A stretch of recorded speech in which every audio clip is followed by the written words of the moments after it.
مدينة جالتو كتما سيتو جالي بيوندما كم بدأتين نبي الرحمة مقتاني كنيساني أمة جالي أفن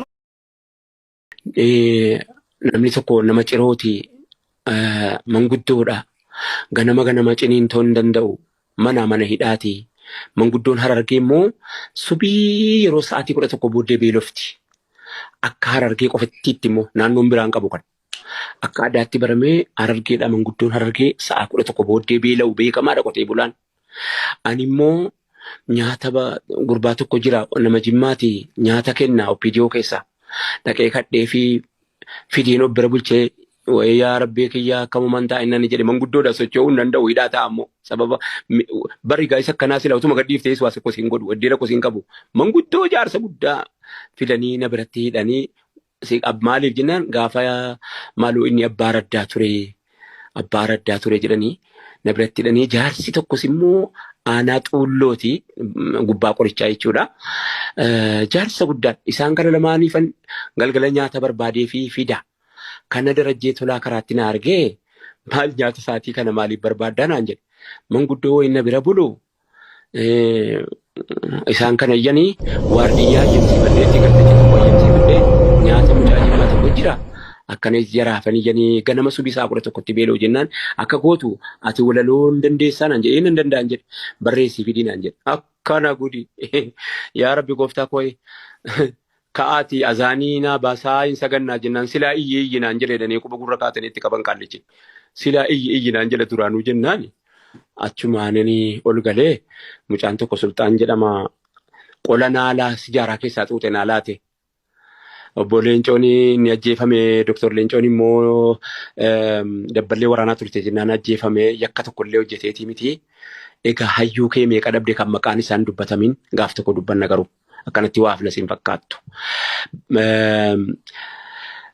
Qalama cabaa tokko qabaa naalaate jennaan halkan kana jarri waa biraa haasa'u achi waa'ee qajeelfamuu waa'ee waan adda addaa haasa'u ani gaafatam yaa mormor eenyu siin jedhe abbaay. Mormori moo abbaay owwaadhume as bayi. Mormor kun wallaggaa burqa joolle. Ganda keenya keessaa burqeeti ambaaf dhaqee abbaayin ta'e anaaf garuu mormori. Kanaafanii gaaf tokko ilmillee hafalmitu jarri rafteen bultu waan itti kaa'ee deema malee yaada jedhu immoo yeroo kamiin of keessaan qabaan ilma qotee bulaati waan hin ta'eef. Gaafatam yaa mormor eenyu siin jedhe abbaay. Mormori moo abbaay owwaadhume as bayi. Laga gollugoo gibee yaa burqaatam sa'a. Erga sitti fincaa'ee ormi maalaa sa'a.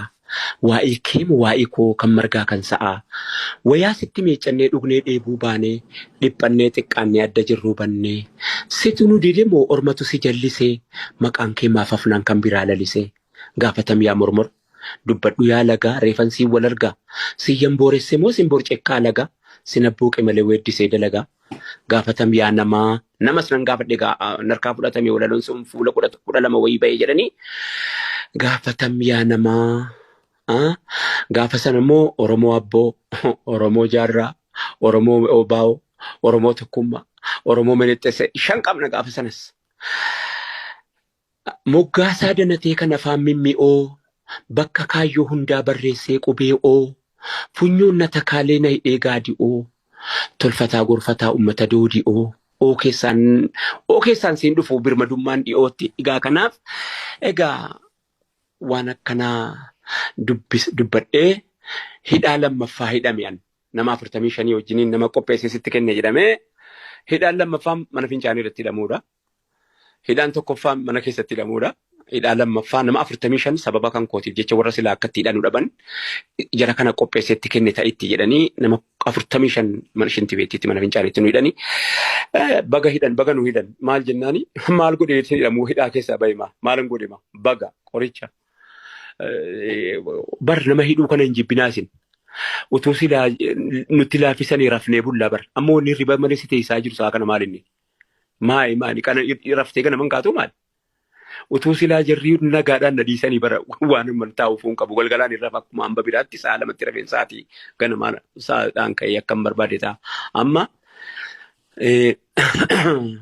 akkatti walaloon humna qabu maalan jedhe laata ilmaan habashootaa yeroo wal fuudhanii walitti heerumanii የምናገር ዕቃ meeshaanuun jedhanii oromoo baay'inaa walitti qabanii tirmaa taasisanii laatanii turanii kana qofaa miti baay'ee nu tuffatu gaallaannaa sagaraa andenoo gimaatu anni xaggaachawum jedhanii dubbatu oromoon ajoofnaa kan saba keenya kun rabbitti mul'atu an jedheenaan namni 800 iyye nu nama 200 turre dubartiin meeqan gaggabde namni 800 iyye quba gurra kaayyate lakkaamee 800 ta'e hamme iyye jennaan bari intinitti iyye bar hurso iyyinaan bakka narkaa fuudhee walaloon kun narkaa fuudhamee darajjee tolaa ummata walitti kaastee naan jedhee maaloo kaalta tanattanee jedhee afaanuma inni gaafa sana haasa'e hin beeku